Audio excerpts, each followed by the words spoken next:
is Narina Sidhu. I've been a psychologist for over 30 years and I've been in private practice for about 17 years now. And I work with individuals, couples and families, kids as young as 5 and right up to geriatric years. And I've thoroughly enjoyed working across the lifespan.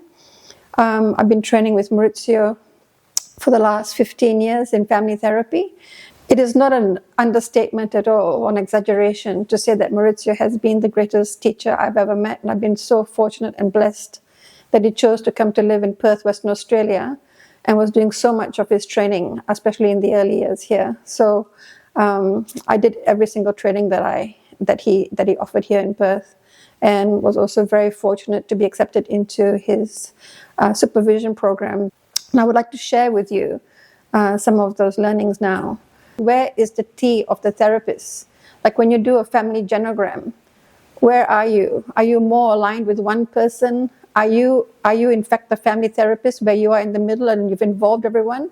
Or have you subconsciously or unconsciously moved towards a particular person? You may be having a certain bias.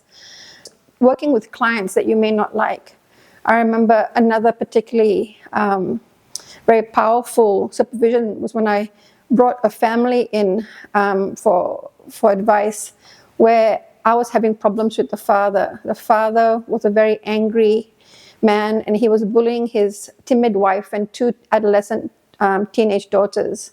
And I was protective of this woman and the kids. And subconsciously or unconsciously, I had put them behind me and I was standing, not literally, but standing with my arms out.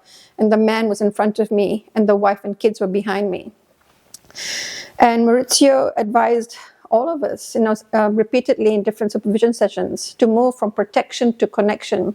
That when I am feeling protective of a person or particular people, I will miss the opportunity to connect them and to connect with the person that I'm seeing as the problem.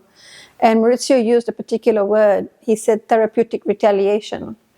And I knew without a doubt he was right, that I was using my powers as a therapist to hinder and possibly harm rather than help, which was a shock because it was the opposite to what I wanted. And so he asked me a very important question in that group, in that session. He said to me, can I still care for a person even if I didn't like them?